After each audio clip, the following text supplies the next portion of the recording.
Council meeting seated. Welcome back, ladies and gentlemen. Before we get started, I did receive two separate notes or questions from members of the jury.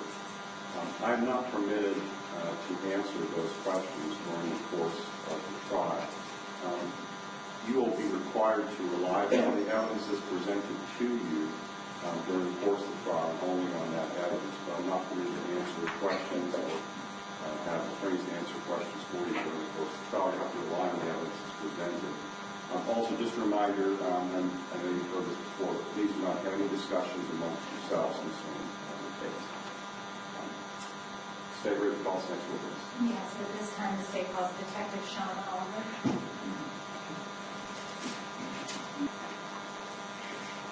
Do you solemnly swear or affirm that the evidence presented will be the truth, the whole truth, and nothing but the truth? Yes. Good afternoon, Detective Oliver. If you would please introduce yourself to the jurors and spell your last name for the record. My name is Sean Oliver. Last name is spelled O-L-I-V-E-R. And Detective Oliver, how are you employed? I'm a detective with the Palm Beach County Sheriff's Office, specifically the Homicide Unit of the Violent Crimes Division. How long have you been with the Sheriff's Office total? 17 years. How long have you been assigned as a detective to the Homicide Violent Crimes? 14 years. Prior to being employed at the Palm Beach County Sheriff's Office, were you employed with other agencies as law enforcement? Yes. What were those and how long? The United States Border Patrol for 26 months, and then the Department of Veteran Affairs Police for just over a year. And then you went to the Sheriff's Office? Directly, yes.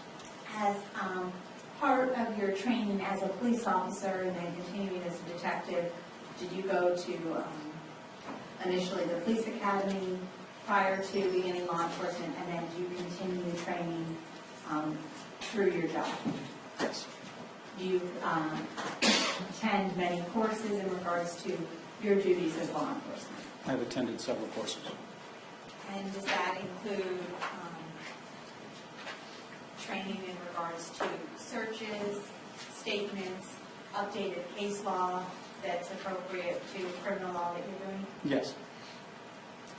I want to ask you, you spoke of being in the Violent Crimes Division of Detective. Is there a specific homicide division, and does it contain multiple squads at the Sheriff's Office? Yes. There's 4 squads of roughly 5 detectives per squad. In relation to the different squads, is there 2-day shift, 2-night shift? Is that how it works? Yes. And you spoke of 5 detectives on each squad. Yes, ma'am. Do you, in your capacity, I know you said you've been a detective for, is it 14 years? Yes. Prior to that, were you road patrol at the Sheriff's Office responding to numerous calls and complaints? Yes, I was. In regards to being in the homicide unit, do you respond to 911 calls or initial calls like that? No. How does it work where you become involved? Usually the Violent Crimes Division is notified by the road patrol after they've already responded to a scene that meets our protocol and the scene is safe. And then that's when we're called out as detectives. Now, in this particular case, were you involved in the homicide investigation involving the death of James Berry? Yes, I was the lead investigator. And as the lead investigator, did you respond to that initial 911 call at 1:15, or when did you become involved? I was notified after the incident occurred. Do you yourself respond on scene to the address at Glasgow Drive in Loxahatchee? Do you go to the residence? Yes, I did. When you arrive at the residence, what time is it approximately? I know the 911 calls at 1:15. Do you get there around 1:45? Yes, ma'am. Objection, lead. Okay. Sustained. What time do you get there? I know that you said there's some delay from the 911 call. What time approximately do you get there? Sometime around 2 in the morning in that general vicinity. And when you get there, are other deputies already on scene? Yes, several deputies are there. The scene had been secured and several uniformed deputies were present. When you say the scene has been secured, what had been done? One, the scene has been safe, which means there's no threat to anyone, and then any witnesses that were on scene had been separated, and then no one was allowed to enter into the residence where the incident occurred. Was there also crime scene tapes there? Yes, ma'am. When you arrived at that location, do you make contact with some of the initial deputies that are on scene and get a briefing as to what they know at that time? Yes, it's pretty much standard. First thing I do is speak with the deputies that responded to the scene. And do you and other homicide detectives from your squad, do multiple of you respond on scene? In this particular case, there were a minimum 3 of us that responded. In regards to how the case occurs at that point, is it designated that you'll be the lead detective? Yes, it was determined by my sergeant at the time. The other detectives who've responded on scene or that are in your squad, do they act as assisting detectives, assisting you in different tasks as well? Yes. When you come on scene after you're briefed and assigned as the lead detective, do you make contact with some civilian witnesses that are outside? Yes, sir. Did you make contact first with an individual named Cynthia Steinhaus? I did come in contact with her, yes. And without going into what she said, but did you learn some information from Ms. Steinhaus that you used in your investigation? Yes, ma'am. After Ms. Steinhaus, did you make contact with an individual named Jeff Jarzabakowski? Yes, I did. And was he still on scene when you were there? Yes, ma'am. Did he agree to provide you a statement? Yes. Did you take a statement of Mr. Jarzabakowski? Yes, I took a sworn taped statement from him. Did you also, after the sworn tape statement, did you have a deputy on scene photograph Mr. Jarzabakowski? Yes, he would have been photographed by the crime scene investigator on scene. And in regards to that, what was the purpose of having him photographed? It's just standard. Let's get blood on him, so we had to document that. But it's standard anytime there's a witness on scene of an incident such as this, we photograph them. They're willing to be photographed. And in this case, did you see blood on Mr. Jarzabakowski's hands? Yes. Now, later, after Mr. Jarzabakowski, separately, did you also interview Nicola Berry? I did. And when you interviewed her, was it also another sworn statement? Yes.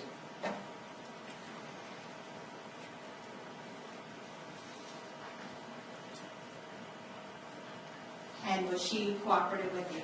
Yes, ma'am. And after Miss Berry, did you also speak with the guy hand I did. and learn that that was the significant other of Nicola Berry? Yes. Was Mr. Hand cooperative with Yes, ma'am. you? Did he agree to provide you a sworn statement? Yes, he did. And did he in fact do that? Yes. Did he also agree to be photographed? Yes. Did you observe blood on Mr. Hand's hands as well? I did. Did you also ask him to volunteer to give you a DNA sample? Yes, And did he agree to do that? he did. And when someone does that, what's the procedure and how you obtain the DNA? We used 2 swabs similar to like a Q-tip, and we asked the subject to open their mouth. The swabs usually collected by a crime scene investigator on scene using latex gloves. They'll take 2 swabs and rub vigorously inside of the cheeks of the subject, and then put that into a sanitary envelope.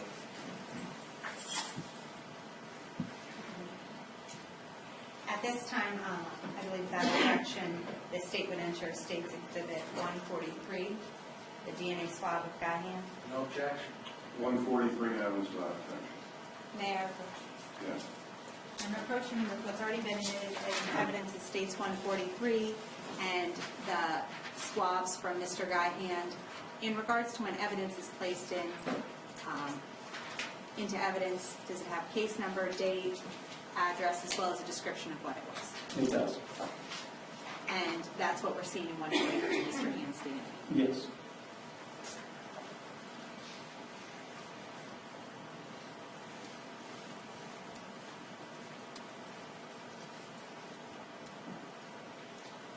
And did Mr. Hand agree to do all of that? Yes. Is he legally required to do any of that? No.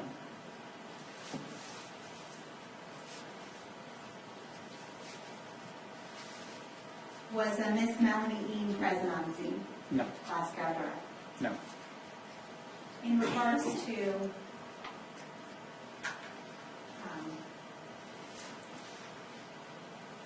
at that point in time, after you've made contact, based on what you know, do you determine that you're going to seek a search warrant of the home? Yes. And why, at that point, why did you do that? Objection to relevance. Based on the interviews with the witnesses on scene, it was determined that Melanie Eam had standing in the house, which means she had a right of privacy, so therefore a warrant was obtained. As opposed to just getting consent from Ms. Berry. Correct.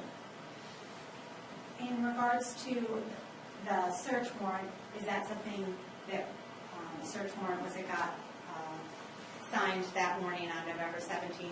Yes, ma'am. Was a search conducted of the home of Ms. Berry's home in Glasgow? Yes, it was. When a search is conducted, is that something done by you or with the assistance of others? How does that happen?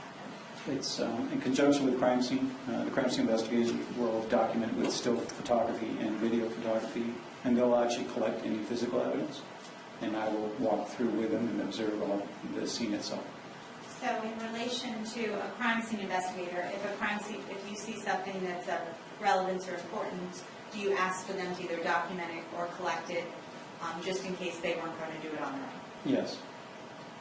In relation to the search of the home, what yourself did you observe within the home? Initially, when I walked into the residence, come through the entryway, directly into the kitchen area, and right in the kitchen area there was evidence of blood on the floor and on the walls. I recall seeing a knife on the counter that had blood on it. Further, if I walked down the hall to James Berry's bedroom, that's where James was. He was lying there with a stab wound to the chest. And in relation to State's Exhibit 11, the diagram, is this the hallway that you're talking about from the kitchen? Yes. And the top of the diagram where we see the furniture and the body, is that James Berry's bedroom? That diagram would represent where James Berry was lying, yes. Now, in relation to James Berry, is he still on scene when you arrived Yes, ma'am. and are within the home? Yes. What do you observe? You said you observed James Berry. What do you observe about Mr. Berry? Mr. Berry was lying on his back. He was clothed, and I could see a large amount of blood in the chest area and a visible laceration to the jeans of his right leg and a wound to his left chest. And at this point in time, is crime scene there, and are they going to document that room fully and take photographs of what you're describing? Yes, they actually photographed all that and documented before I even entered into the residence. Now, at that point in time, do you continue and do you look at other areas of the residence as well? Yes, ma'am. Is there another area besides the blood that you described in the kitchen area and the hallway, as well as James Berry's bedroom? Is there another area within the home that you find something of evidentiary value? Yes, ma'am. I further traveled through the kitchen into the patio area, and on top of a table in the patio area was a cell phone in a pink case. Is this what we see in State 77? Yes, ma'am. And that's the pink phone that you noticed? Yes, ma'am. At that time, did you have crime scene investigators document that for you? And did you have it collected and did you take it into evidence yourself? In this particular instance, I took it because phones are generally something that I will try to examine with a warrant, and in this particular case, immediately. So I took it after it was photographed. And in regards to a phone, are you able to, with a phone, obtain further information yourself with the assistance of other individuals at the sheriff's office? And is that what you should? Yes. I know you spoke about some civilians that you had contact with on scene, the initial witnesses that we discussed. Did Ms. Ms. Shoup, Melanie Eam's mother, also respond to the scene? I was advised she was on scene. I never had contact with her at that time while I was still at the residence. However, Detective Perez did make contact with her. In regards to Mr. Jim Berry, James Berry's father, did you also make contact with him on scene? Yes, he arrived fairly shortly after I arrived, and I did have an opportunity to speak with him. Now, in relation to Ms. Eam, did you attempt to make contact with Ms. Melanie Eam? Yes, initially, after her mother arrived on scene, and Melanie Eam's name had been provided to us by the witnesses, we sent deputies over to, or actually detectives, sorry, over to her residence where her parents lived, and she resided with her parents. However, we were unable to make contact with Melanie. And was there a point where you were able to make contact with Ms. Eam's parents, Mr. Eam and Ms. Shoup? I personally met with them that day, later in the day. And I know I jump ahead of one of your tasks, but when you met with them later that day on the 17th, did they express concern for their daughter? Yes, ma'am.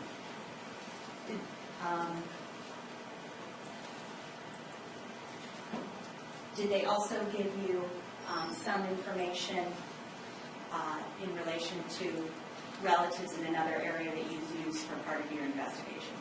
Yes, they said that. Objection, hearsay. Without going into the specifics of what they said, did they give you information that you then later used for your investigation? Yes. That same very morning, after the search warrant of the home, did you attend the autopsy of Mr. James Berry? Yes, ma'am. In relation to, for the jurors, where does that take place? At the medical examiner's office, which is located right next to headquarters for the sheriff's office. And at that point in time, do you observe the autopsy, and are you able to, at that point, see additional injuries of Mr. Berry? Yes, I did.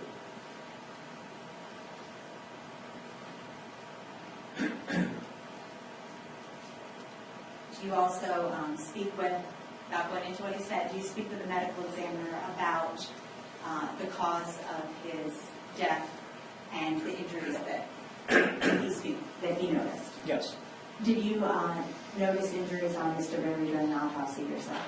I did. And what did you observe? As I mentioned earlier, at the autopsy was more prominent. The injury to the left chest that was consistent with a knife wound, and then he had, James had defensive wounds on both right and left hands, on one finger of each hand, that were consistent with being cut by a knife. He also had a small laceration that was consistent with that hole I mentioned on the jeans that James was wearing at the time of the incident, to his right thigh. And is that something that's also done, the clothes are removed at the autopsy and then placed in evidence at the sheriff's office? Yes. So they can be documented by crime scene? Objection, leaving.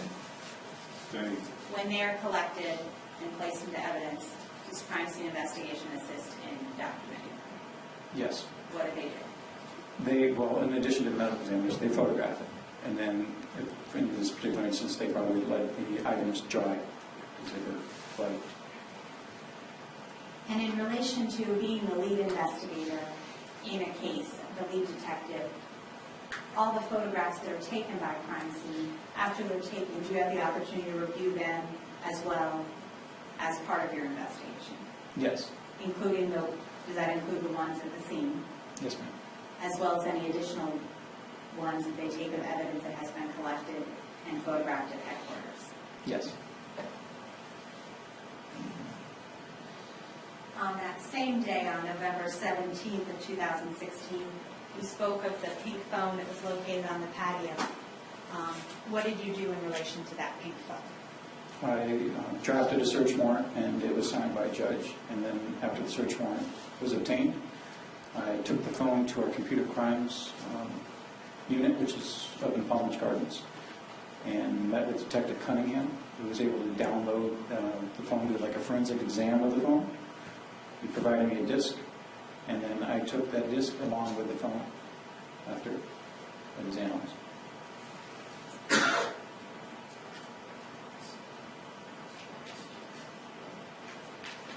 approach. Yes.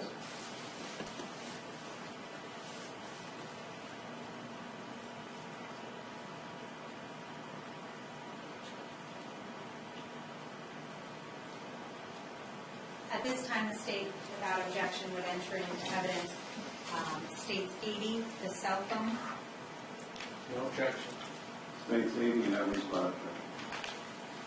And Detective Oliver, 80, is that same phone you see in the photograph that was collected by you, and we can tell from the writing on the outside?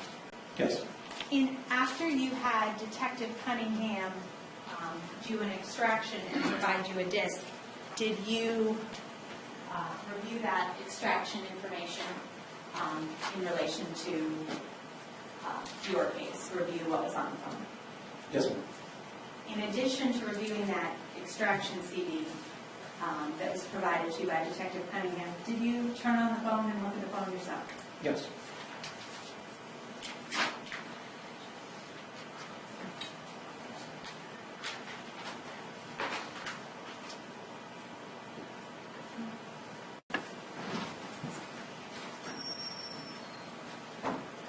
In relation to after you reviewed the extraction information, did you yourself peruse through the phone to see if you could find any additional information?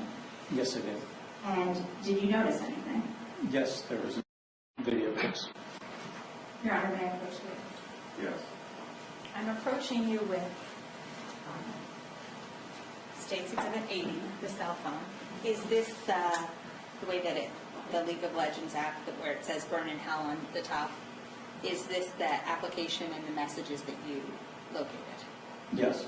And does that also include, and in regards to the conversation that was of note, is that the Hellraiser and Burn in Hell? Yes. In regards to the conversation that took place on November 16th of 2016, is that the conversation that you documented with your phone on video? Yes, it is. I'm showing you 130 through 138. You could take a moment. 139, I apologize. 130 to 139, marked as states for states identification.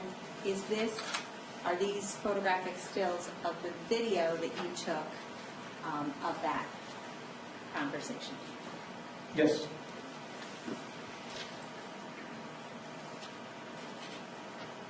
And can you tell, with going through them, that they are in fact the same content?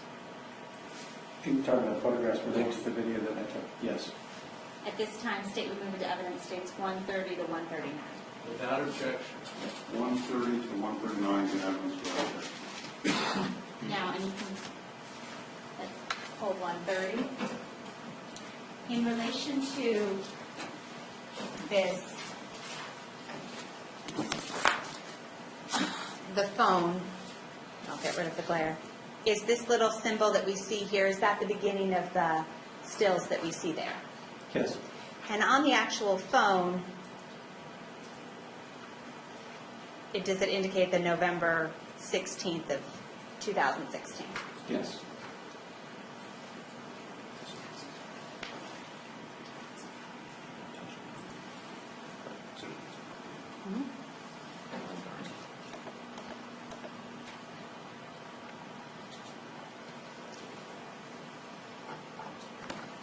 Now, in regards to how this app works as to timestamps, if you hit on the actual,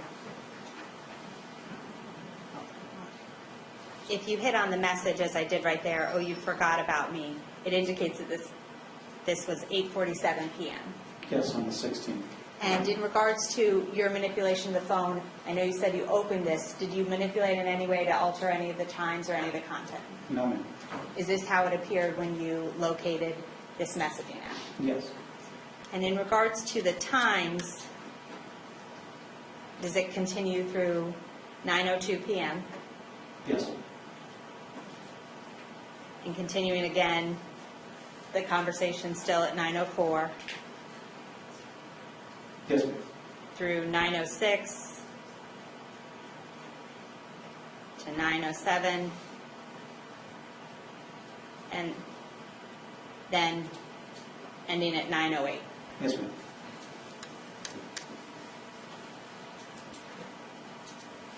And the dates and the times were all visible when you located this conversation on the telephone. Yes, that's why I believe they were relevant.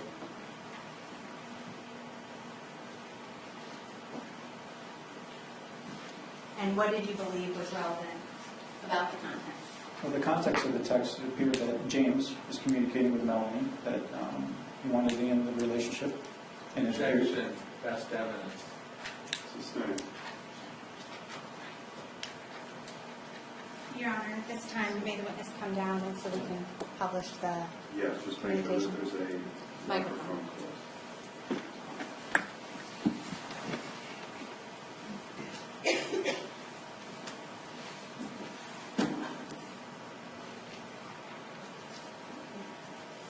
There, we can both stand by the microphone. But yes, You're Yeah. fine, you don't have to be right in front of it, but just close enough. has to be one within the vicinity. So in regards to this conversation we talked about beginning on November 16th, is there a communication between one person and another that's indicated between blue and gold message boxes? yes. And in regards to states 130, how does the conversation with the words begin? At this time, if you could publish, if you could read the messages. Want me to read it? In blue, it states, "So you forgot about me. Nobody's 100%. You told me that just this morning." You can do it off of here. Yeah, it's hard to read because You can use the, as opposed to the projector. And in the yellow appears to be response. It might be better for us to split, to do better in life, and just focus on ourselves rather than worrying about each other constantly. Yes, it's something big for the both of us, but honestly, are you and me really happy? I'm not going back to my ex.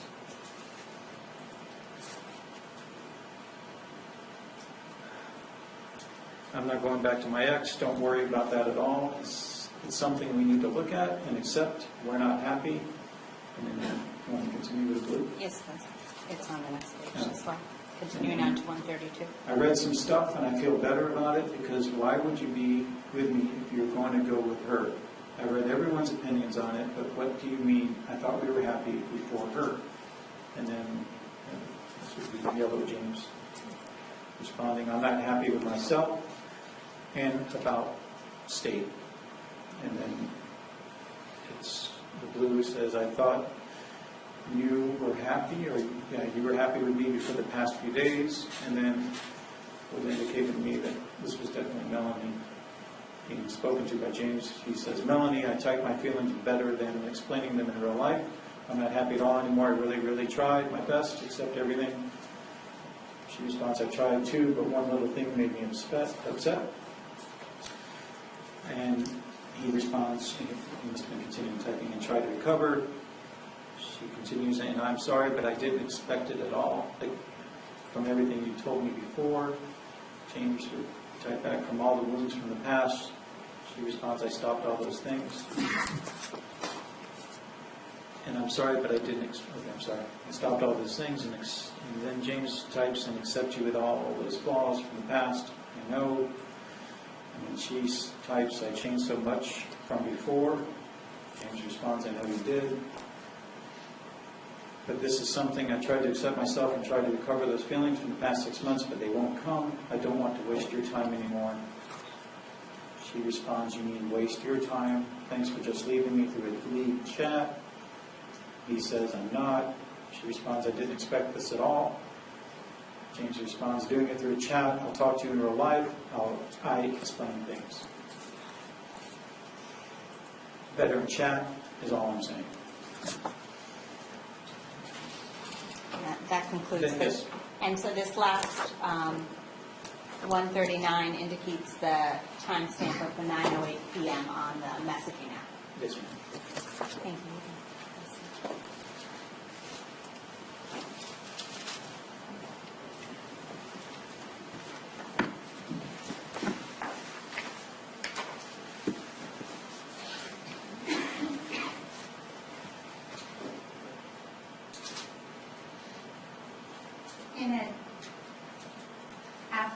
locating that on the phone, you continue your investigation and try to make a contact with an individual named Mr.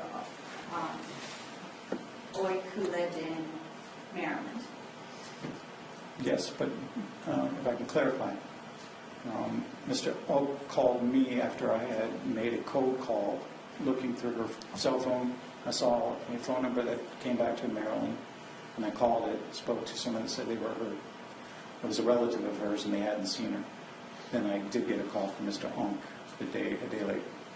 And in regards to that next day when you got a call, did you get an address of a location in Silver Springs, Maryland? Yes. Did you seek the assistance of officers from that area to assist you? Yes, ma'am. What, in regards to the assistance from officers in Maryland, what did you ask them to do? Well, I'd been told by Mr. Onk that the white Toyota. Objection. Hearsay. Without going, in relation to, without going into what Mr. Oik said, did you obtain SunPass records in this case? Yes, ma'am. And in relation to the SunPass records, in your investigation, did you determine a vehicle to belong to Miss or be utilized by Miss Melanie? It was confirmed through SunPass, but had also been told to me by her parents. And this, I'm showing you, states 106, 107, and specifically 108, the license plate number.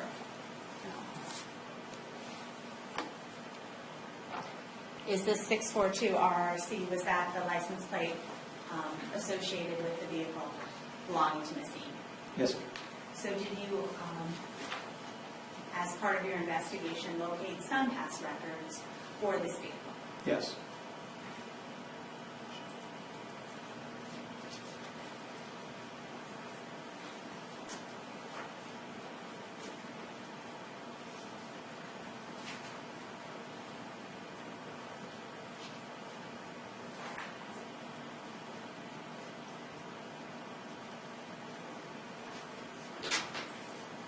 Your Honor, may I approach?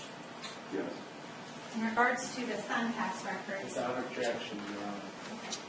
this time statement of evidence states 144. 144, and evidence without objection. Is 144 the SunPass records related to the same vehicle, the Toyota Corolla that we've been discussing belonging to Miss Melanie Eam? Yes, this is a printout of the records forwarded to me by SunPass. And did it also, when you obtained these records, did it indicate travel on the morning of November 17th of 2016? Yes, ma'am, indicated travel northbound from West Palm Beach. And is it all dated November 17th and times as well? Yes, it is.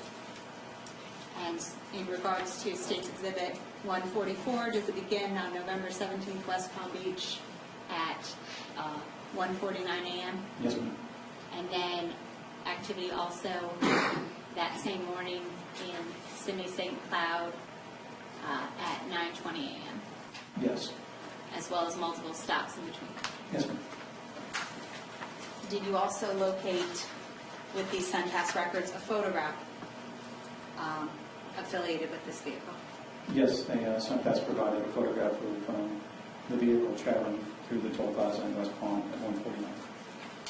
And that's what we see in State's Exhibit 144.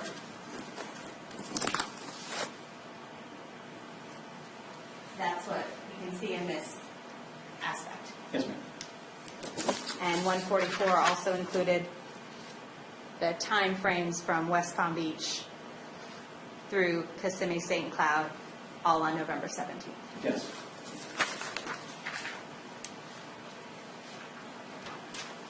Were those SunPass records, were they relevant to your investigation?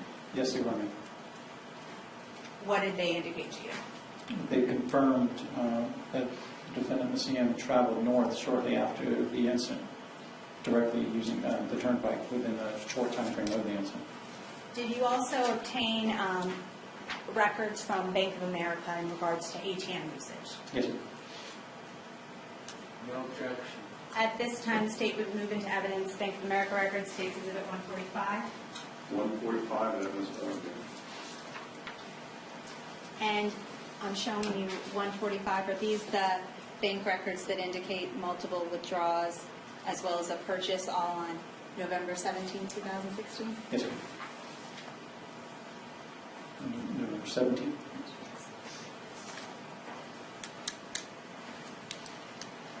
And just quickly, that's what we can see on the bottom, the withdrawals, 2 withdrawals in Palm Beach County as well as a purchase in Yulee, Florida.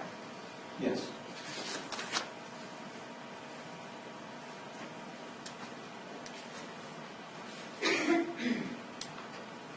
Based on the information you had as to Ms. Eam's vehicle as well as the SunPass information, did you seek the assistance of Montgomery County, Silver Springs area in trying to locate Ms. Eam's vehicle? Yes, I did. What did you ask them to do? To travel to the address in Silver Springs that had been provided to me to see if the vehicle was there. Did you ask them to do anything besides see if the vehicle was there? I asked if they could just confirm that Melanie Eam was there, present, and that was it. Did you ask them to arrest Ms. Eam? No, ma'am. Did you, in relation to the officers who were, did you ask them to question her in any way? No. Are you provided information that the vehicle is located? Yes. What do you have, once the vehicle is located, what do you ask their assistance in doing? I asked that they seize the vehicle for investigative purposes. When you say investigative purposes, what was your intent? What were you going to do? My intent was to obtain a search warrant. In addition, did you also, with their assistance, confirm whether she was there? Yes, they did tell me over the phone. What did you do based on that information? I spoke with my superiors and it was determined that I would fly up to Maryland and attempt to interview Ms. Eam. And when you did that and the officers tell you that they made contact with Ms. Eam at that point, do you ask them to arrest her? No, ma'am. Do you ask them to question her? Not at all. Do you ask for them to assist in any surveillance? Yes. What do you ask of them? What do you have them do? I requested that they basically monitor her movements so that when I get up to Maryland, I know where the best place is to find her so I can talk to her. Did you ask them if she were to move from that location to arrest her or detain her? Not at all. Did you, in fact, arrive to Maryland?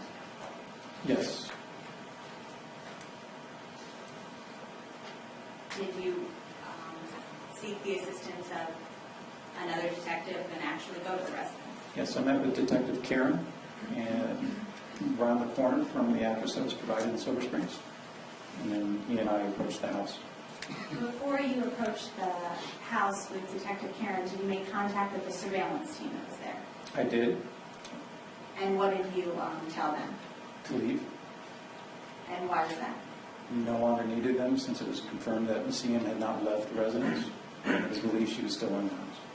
At that time, before you are going to make contact with her, do you have any intent on arresting her that night? No, ma'am. What is your intent? To get her side of the events if in fact she was involved. And do you go to an address of 11922 Andrew Court in Silver Spring, Maryland? Yes, ma'am.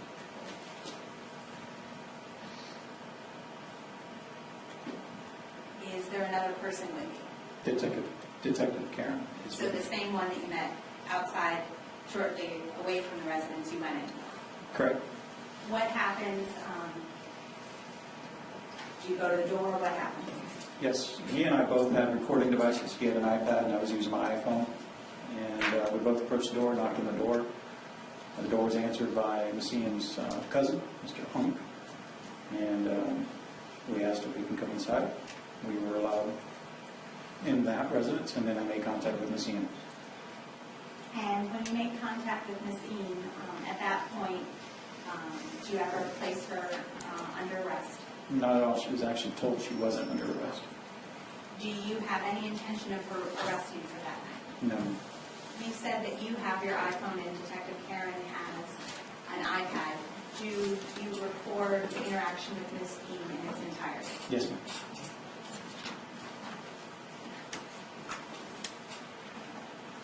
Is there some point in time where you asked her about giving a statement at a different location? Yes, within the first minute of probably being in the residence, I did ask her. And what is that location and what's the purpose? The location, I asked her if she'd be willing to come to the local police station where Detective Karen works, so that we could conduct an interview in a more controlled environment with video, audio. Did Ms. Eam indicate whether she wanted to go or not? She expressed that she did not want to go. So at that point, do you speak with her at the residence? Yes.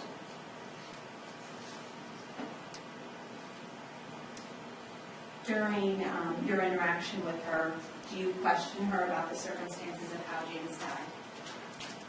Yes. Did she admit to stabbing James? Yes.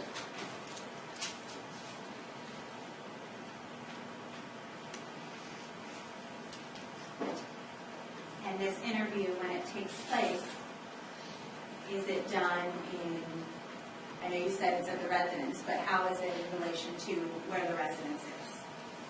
Oh, inside of the residence, it had like an open floor plan, and we sat at a dining room table that was adjacent to the living room. At some point, does it begin as you're coming in the doorway and then continue into that open area you discussed? Initiated, the first contact I had with Ms. Eam was right at the entryway, and then within like the first 5 minutes, we moved over to a table. In relation to, you spoke of her family member opening the door, did her family members remain present during the interview? Yes, ma'am. Did you ever ask for them to exit the home in that regard? No. During this statement, did she ever say that anyone else stabbed Mr. Bear? Objection, statement speaks for itself. Overruled. No. Did she ever say that Diane stabbed James Bear? She never said that. In addition to, as the interview is being conducted, you also obtain clothing from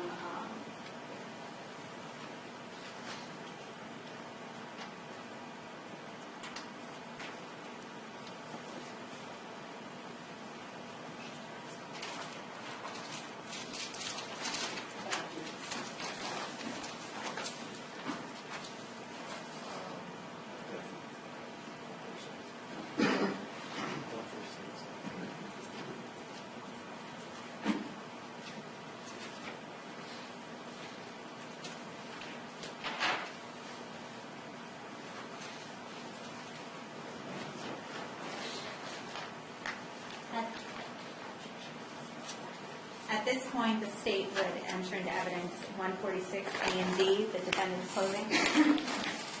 Any objection? None. 146 A and B, and evidence without objection. And did you obtain both a pair of jeans as well as a long sleeve shirt from the scene? Yes. And is that what's in 146? Yes.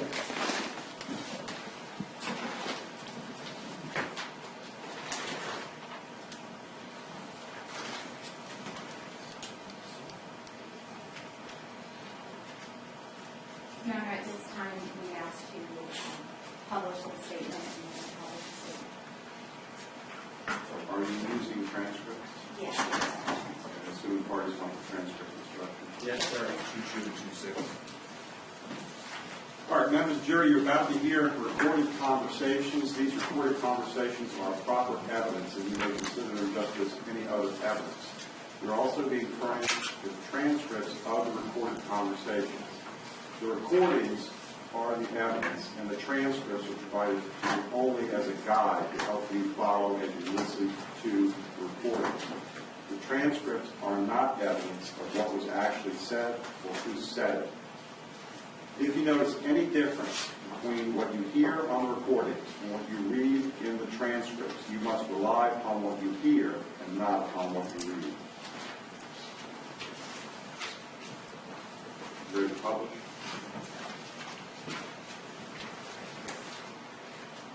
Yes, Your Honor. We also have 2.2, the instruction on editing. Oh, editing instruction? Okay.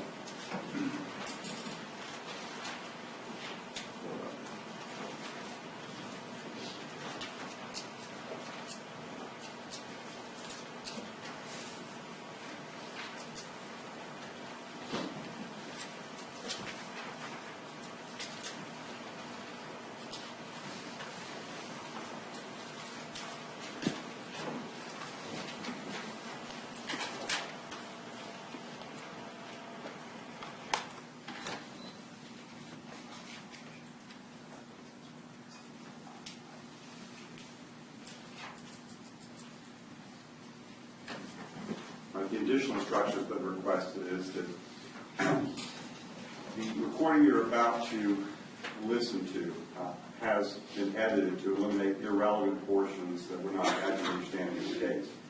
The fact that the recording has been edited should not consume you in any way and must not impact the way you listen to or review the evidence. You may proceed.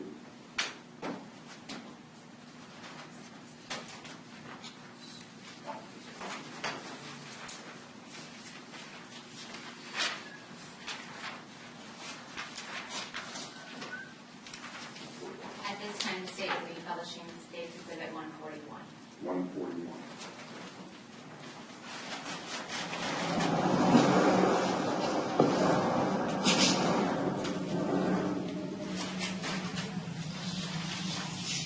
Please go over.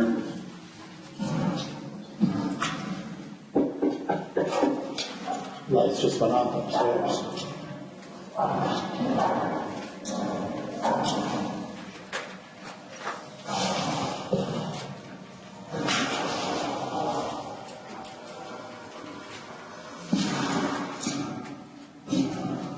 Hello. Hi.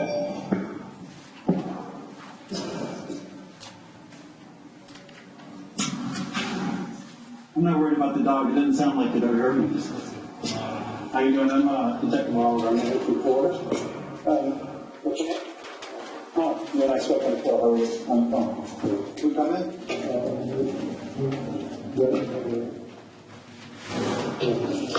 How are you? Fine. How are you doing? What about you? Great. I think you think that's right. I am sure you're still doing some big white level movie, okay? Yes, sir. Okay, good. I'm pretty impressed. You made a good job over here in the county. I understand you probably have a weight on your shoulders you'd like to get on. You feel like coming to me? This is my promise to you. You come to me with this statement, I'm going to bring back home, and I'm going to Florida. I'm not arresting. I'm not here to arrest you. I'm here to get your statement. That's it. Just to talk to you. And you just come to me from the station. Promise. My word. You bring it back to your time, you're going to go to the I just have to do my job. I'll bet you about that. He'll be okay. Yeah. Get your shoes. They will get your shoes. Did you go over there? Just answer some quick. Did you go over there with the intention of hurting James? No, so. Okay, so is that it just happened? I'm assuming, is that right? You didn't do it on purpose. You didn't go over there on that night, because I know that night was there when you got to me until you waited. Right? You love James. I know you do. I know you love James. And you loved you. He was just trying to expect you to take anything on. No, I mean, what do you think? So, I'm sure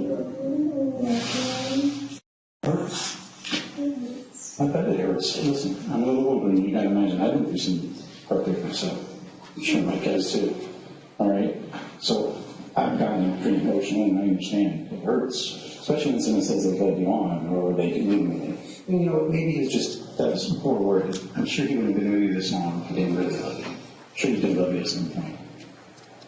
I did at some point. I'm sure he did. But you're both young. You learn, you live. Yeah, sit down. This is, I want you to feel comfortable. You want to sit at the table? Let's sit at the table. Let's sit at the table. You said that you're going to help me. So, just, you told me this in the council, you chose this before. He told me before, and then I said not to speak in person. So I would speak with him. You were there in front of my father for a while, didn't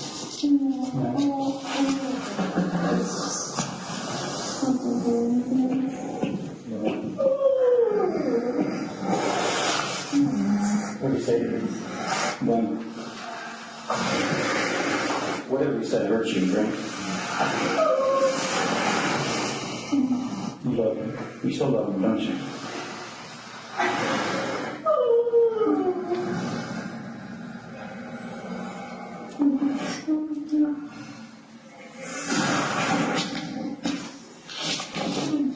But it will answer a simple question.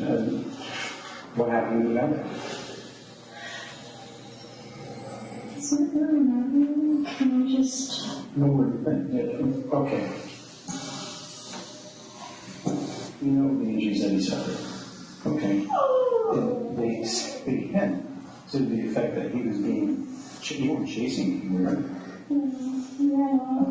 Okay. I didn't chase him because I was shooting. Did you surprise yourself at that point? I'm not like that. I'm going to do it now. I've never been, but I've never done anything violent before. The picture over there is just because he broke your heart, confessing. I felt like I was going to stop. And it's just, it wasn't the only time that he's done something that has broken his heart. Never thought of anything like that. But there were a couple of things that just set me off. When you used the knife on him, was your intention just to kind of scare him? Or you didn't want to kill him, did you? Just tell me what you didn't want to kill him. At least tell us that you didn't want to. It's good to hear. Because some people say, I've been telling me, I don't have to kill that person. No, I didn't mean to. I thought he would be okay. But there was... The knife, just to confirm, you didn't bring the knife with you, did you? No, that wasn't no. Where did you see it? That was in the kitchen. Was it in the drawer? Yes. Okay. You've seen it before, and because you lived at that house, didn't you? Okay. You spent a lot of nights there. Okay. And did anyone go with you? No. No. You were just trying to talk to Jimmy yourself. Because I'll be honest, I saw your little chat on the gaming site that you guys did. And I could tell by the tone that you weren't happy. I mean, he's told this over this chat. So I can understand you were kind of emotional. How did you even know? Did he even know that you were coming over? I was trying to figure that out. Were you able to communicate to him somehow that you were coming over? Or you just, I know you spent the night in practice with things on the morning. No, he told me I could always come over whenever I wanted to. Okay. When you got there, was he in his bedroom, in the kitchen, where was he? He was in his bedroom playing the game over by the door. Back room. The front. Okay. How long were you guys talking before you met Mike? Did you only stab him once? I don't know. At that time, my mom was trying to complain. Did you hurt yourself? Some people even lose their hand or, that's it. Are you right-handed or left-handed? Did you cut yourself? No, I'm so sorry, I don't know. Let me see, do you mind just going like this? Yeah, most people with a knife, with their patterns in their body, sometimes cut themselves, that's why I just want to do it. What did happen after you struck them? It's defending myself. I didn't think I hit him at all, actually. The last time we let go of everything. It didn't seem like much, though. I don't know, I couldn't see where he struck me. What happened with the knife after? Just threw away and ran out the door because he started running. And I was scared. And thank God I did it. What did you do after that? Did you go home to your parents? I wanted to tell them that I messed up. Did you make it there? I did, but they were in bed. They were in the shower or anything? Yeah. You know, I just missed him. Dad came out of the shower. He said he saw you tell you. He saw you leaving just after you were knocking on the door. But my uncle came over to talk to me and he told me. What would have happened if you opened the door? Would you have told him? I wanted to tell them. I panicked. Worried about you. I mean, you're an adult and everything, but I was worried. I was afraid maybe you might do something yourself. You're an adult, you don't feel like hurting yourself, do you? I wanted to brush my hair for a long time. That sounds insensitive. Have you contemplated suicide? Are you thinking of hurting yourself? You want to make sure you're not going to. It's hard. Are you going to be keeping an eye on her? Mom? Is it mom? Yeah, he's been keeping a very close eye. He's been very supportive of me else and talk over this, so I should try this out. What do you think? Do you think it's the right thing to do? Admit what you did? I hope so. Is there anything else about what happened in that kitchen that you think I need to know? That's pretty much the only thing. So you admit that you went over, you got upset, and you stabbed the ears. Is that right? I know. Okay. You swear everything you're showing me the truth? Okay. Now, regarding the vehicle, when you went to your parents' house, Yes. it took you a while to get to the turnpike. Yes. Like 50 minutes. What did you do? I moved to Walmart. Okay. I just stayed in the car because I left my home. Because I was wondering how you were talking to me, how you found your way up here with my phone, but now that I can't go anywhere. Yeah, actually the first maybe quarter I just made it without all of that because it wasn't enough. You got out there kissing me, didn't you? It's never even after the time actually. Okay. How'd you find your way up there? Have you ever driven up here before? It's pretty good, because I got confused just coming from the airport. Good thing I have the GPS. It's very confusing. Yeah, I was just happy to be on the GPS. The car, did you do anything, you know that we took it? Yes. Did you do anything from it? Well, I cleaned out like whatever was in there with my clothes, but that's pretty much it. Was there, you believe there's any blood? Did you have enough blood on your hands? It was just on the top here, and I felt maybe it should have been on the side. Do you remember what you were wearing? Yes, I actually still have it down. Maybe because I took it out. It was just a little bit, obviously. What were you wearing? This? No. It was a long sleeve shirt. We still have it. Yes. Is it in the car or here? No, it's here. What color, which kind is it? Is it monk? Am I pronouncing it right? It's monk. Can you tell me where it is? I don't think I remember it. What do you mean down there? It's in the Basement here? Oh, okay, we're just got the phone. You being really forthright is very, very appreciative and it's good. Thank you. We can just go on if you want. All right. Okay. It's on the... Okay. Have you been to this house before and you came up here this time? Yes, I actually was blinded. Yeah, and then you guys spend time kissing your dad, so I put you on. Remember that. Take it. Yeah, stop it now. That's something.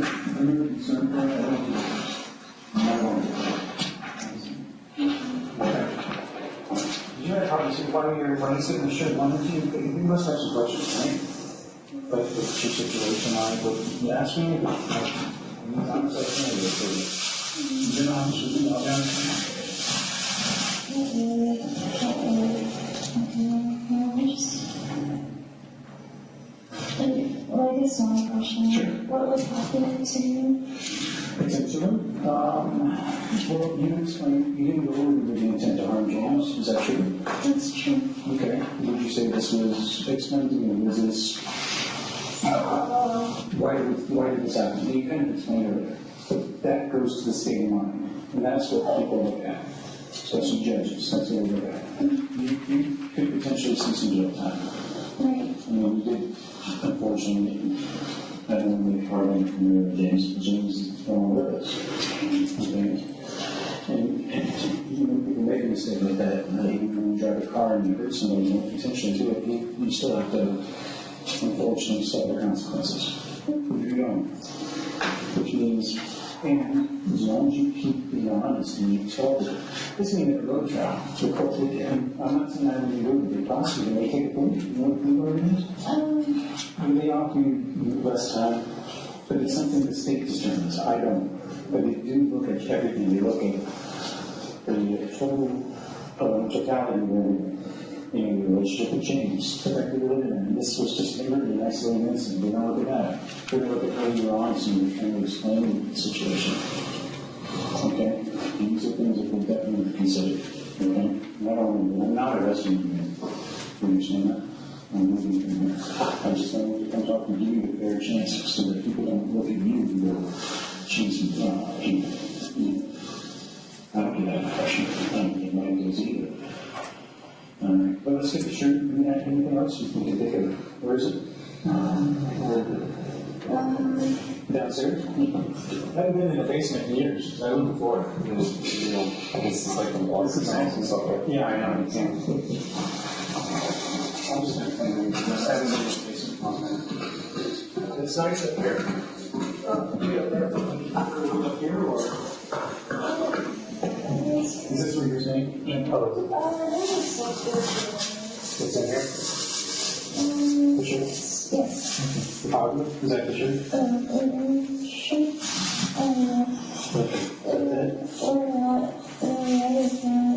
Did you wash it? No, I didn't wash it. It's just a little bit. Okay. Thank you very much.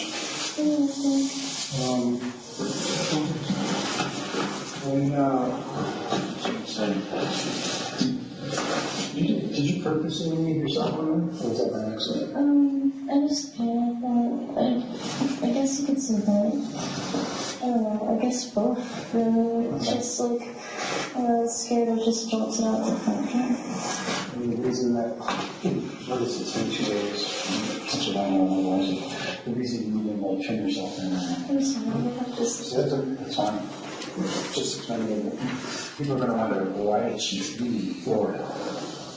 Why did you? I was just really scared. I wanted some advice. I came here to my aunt, and my aunt called me because I spoke to the all said it's best to try something. I asked them, what you would do? Okay. How many times did you stab? I don't remember. It's not like a calculator. More than once. So, Okay. well, I don't know, like, what do you like, where it got him, or like... No, just like where you made a motion with a knife for him. I don't really remember, but it didn't last too long because of my I'm just not trying to grab a knife out of the joint. How long did you have the knife before you think you, or was it just like that, you grabbed the knife and you stabbed? It was instant. Do you regret it? Of course not. I have to ask. He's not with.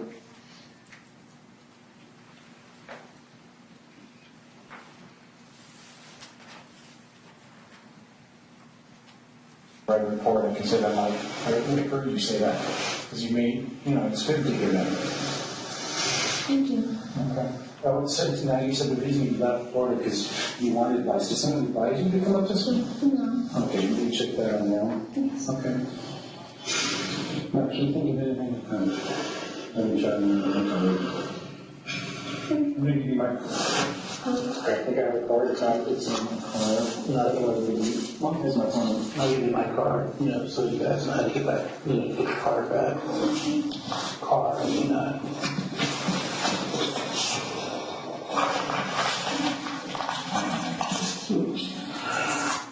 my last card. I did do that. Coach. Thanks, very nice. Yeah, that's good. Hey, you see, we're not all words. Listen, we understand you're a mistake, okay? You're young, it's, It's not going to be wrong, that's for sure. What eventually happened, you should understand this, listen to me, right? When I get back to Florida, the warrant will be issued for your arrest. I'll give you the opportunity, because you've been cooperating, you turn yourself into the authorities here. Okay? So that people will come crashing on your door kind of stuff. so if you have my card, you can call me, I'll let you know. and we'll make arrangements. Okay? I'll call Monk, who's going to be my contact. Okay. That's the case, and she wants to one. It's probably better to turn herself, It's probably easier to have her, turn herself in to us, and, for some. yeah, it'll be a mess, and so basically, it's not that big of a deal, and then in a couple of days, I'll just fly her down. So it's not that big of a deal, and we'll make it low key. It won't be a big deal at all. And then that's my card. So the car that was towed from here yesterday, you can use the point of contact to get it back. Oh, yeah, it's my own tools, and I don't know. Well, that's fine. You get that, please. Yeah, it's things, yeah. I was just trying to get some information for him, so he will know what to expect. And I told you when I got here, I talked to you about it, so basically, we have to process it, it's just part of our job. And when we're done with it, we're going to release it, and we're not going to charge you about it. Okay, and then you will be a point of contact, so you live up here, so when the car's being able to be released, I'll call you. So if you email me Monday or Tuesday, we'll make arrangements to get back to you. We're not going to charge you storage.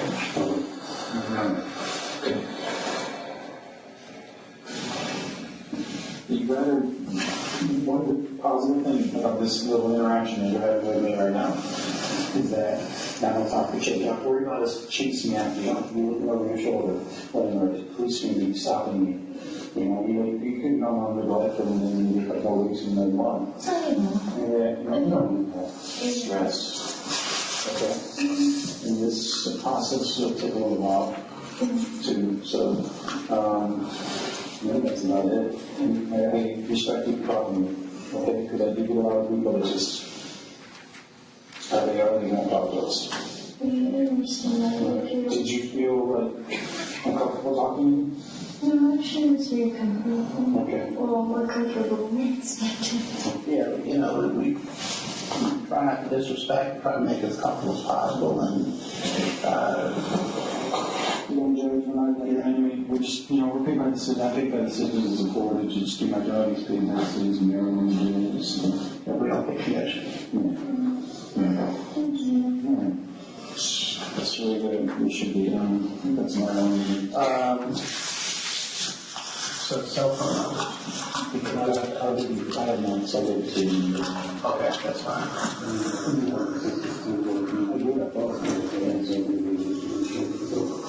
So the easiest way to reach me about the car's gonna be email. Don't call the desk number. Yep, right down the bottom. Since you made me go down your arrest and under me.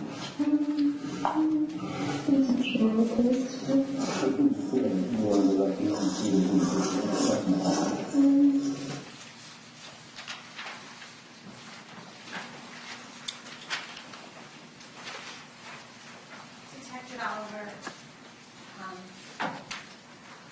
does your initial contact with Ms. Eam, is that all on the recording? Yes, Did you make any threats to Ms. Eam? not at all. In regards to not arresting her, is that something that you communicated to her and were clear with her about? I believe so. In regards to the circumstances, questions that you asked in regards to accident, self-defense, premeditation, were those all, was that the purpose of asking her about those circumstances? Yes. The initial questions of her welfare, was that genuine concern from you? Yes, ma'am. What was that concern based on? Her family had expressed to me that they... Objection, hearsay. Sustained.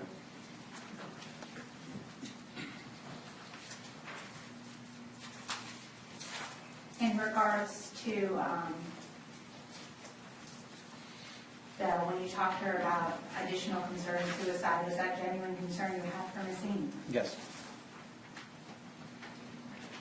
And during the statement that you can hear some dog, was there a dog present on scene? Yes, there was. And during some of the interview, was the dog making noises? Yes, the dog was whining. So that whimpering noise, whining noise, is that the dog? Yes.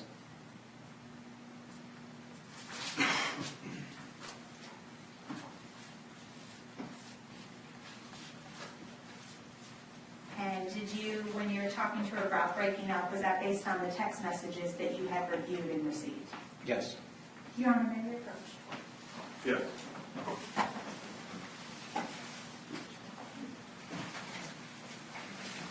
Did at any point in time in the statement, did you indicate to Ms. Eam that you were going to arrest her that night? No, ma'am. Did you in fact not arrest her that night? Correct. Did you let her stay in her home with her family members? Stay in her family members' home that evening in Maryland? Yes.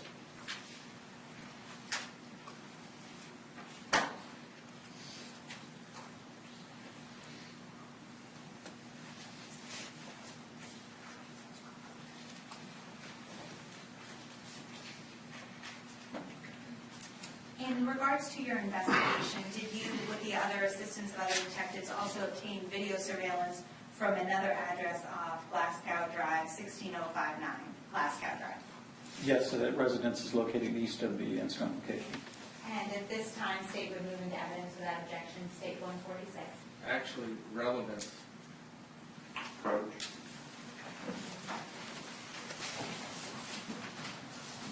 Scott, Yes. your next number, 147.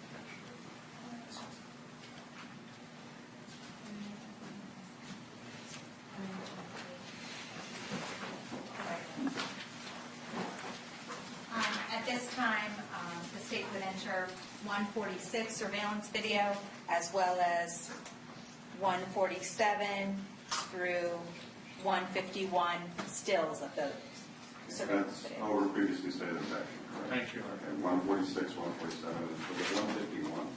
Yes, 147 through 151. 147, 151, over previously stated objection. Now, in regards to this surveillance video, did it indicate white vehicle traveling on that Glasgow Drive area? It indicated a white vehicle traveling westbound and eastbound. And was that all indicated and time stamped on the video, and is that what the photo stills were? Yes. I have no further questions. Cross-examination. A brief one, Your Honor.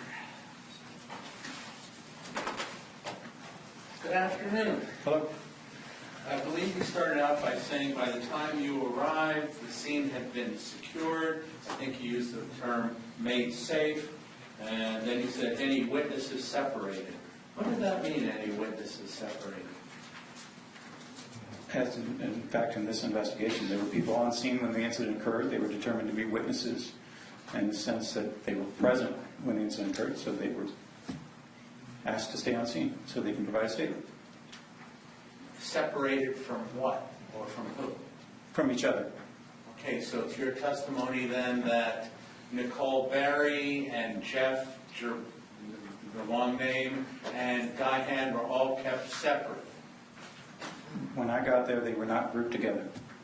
Okay, so if Nicole Berry spent the entire time outside the house, shoulder to shoulder with Guy Hand, then you would be surprised.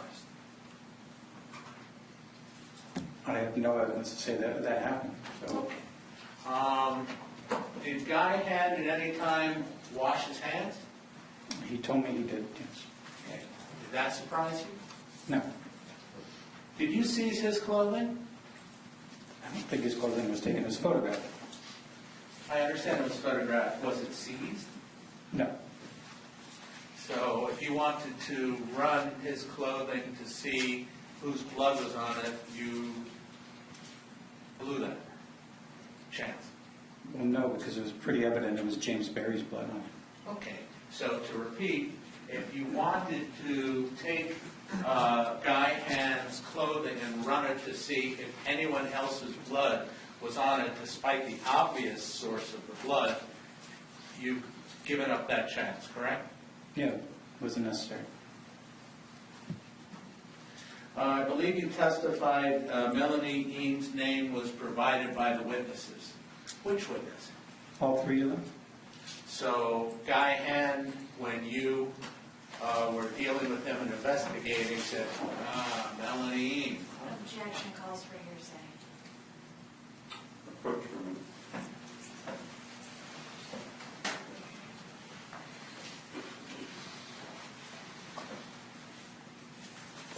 Were you directed to Melanie Eam by Guy Hand? Not solely by Guy Hand, no. Okay, thank you. But my question is, were you directed to Melanie Eam by Guy Hand? I'm not asking about what anyone else did. I'm asking about Guy Hand saying, it's her. He never said she did it, that I recall. He just said that they were boyfriend and girlfriend. Let me ask again. Were you directed to investigate Melanie Eam by Guy Hand? No, I don't take direction from witnesses. Okay, let me ask it again. Did Guy Hand suggest to you to investigate Melanie Eam? If he may have suggested, I don't recall his verbiage. How'd the knife end up on the kitchen counter? It was explained by Guy Hand that he had picked it up in the bedroom where James. Objection calls for hearsay. You want to approach? No, I'll withdraw the question. Who moved the murder weapon from where it was first seen by witnesses to the kitchen? Objection calls for hearsay. Do you wish to approach? Yes, sir.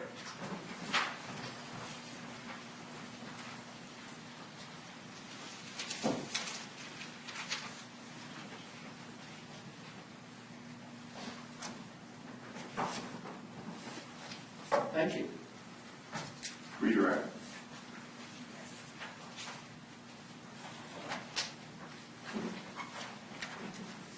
In regards to your investigation, the first person you spoke to that night, Ms. Steinhaus, was she the very first civilian you spoke to? Yes, ma'am. And in regards to Mr. Hand, was he the fourth person you spoke to that night, that morning? Yes, excuse me.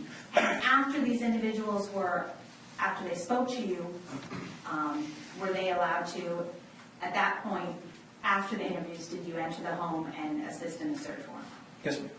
While after you've taken the statements and you were conducting the search warrant, were the individuals allowed to stay outside and wait together?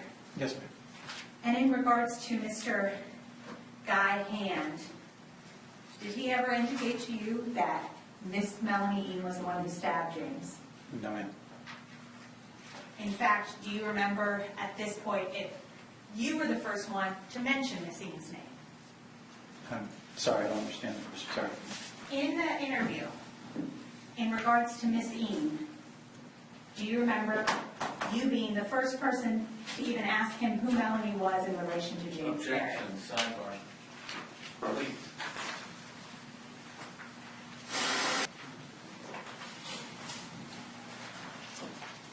In regards to your contact with Mr. Guy Hand, was that all recorded in the sworn statement? Yes, ma'am. As to the first person to mention Miss Eam's name, was that yourself? I have to apologize. I don't recall when it was introduced to me, when the interview occurred. May I first witness? Yes.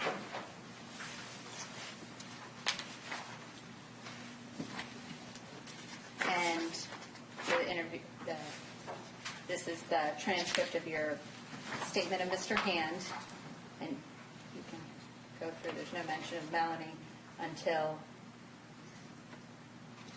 Detective Sean Oliver. Okay. And in relation to the first reference you give to Miss Eam is that when you're explaining why you need a search warrant at the home. In reviewing the transcript, I'm the one that first mentions it's Melanie's name. First one. And in relation to Miss Eam, is the only thing that Mr. Hand says about Miss Eam the fact that he saw her vehicle earlier that evening? Objection. Only thing in that statement. Oh, Yes.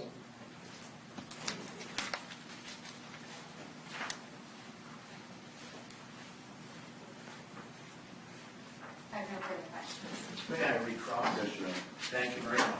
So when you arrived, where was Ham? I don't know exactly where he was when I arrived. Sorry. He was in the vicinity of the residence home, probably somewhere in the vicinity of the road that was adjacent to the residence. Okay. When you spoke to him, was anyone else present? Well, no other witnesses were present because all those interviews are done separately. If another deputy was standing by me, possibly, but... I don't need law enforcement. Okay. No other witnesses were present. Okay. And the recorded statement was taken where?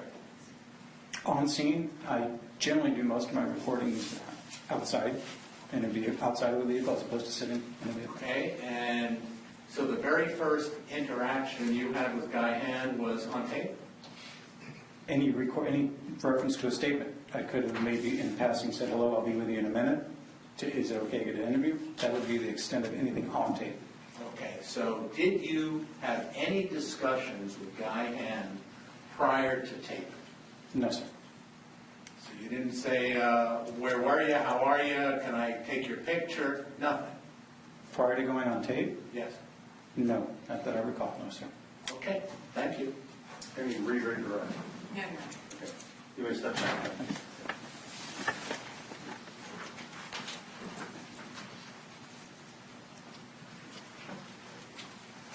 All right, members of the jury, we're past 5, so we're going to go ahead and conclude for this evening. We're going to follow the same procedure that we followed last night.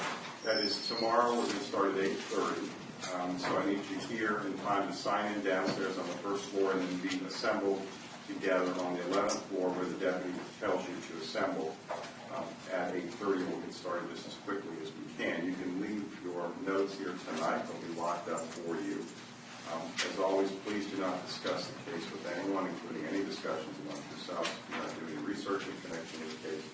Do not listen to or read any news accounts of the trial. Have a safe drive home, but be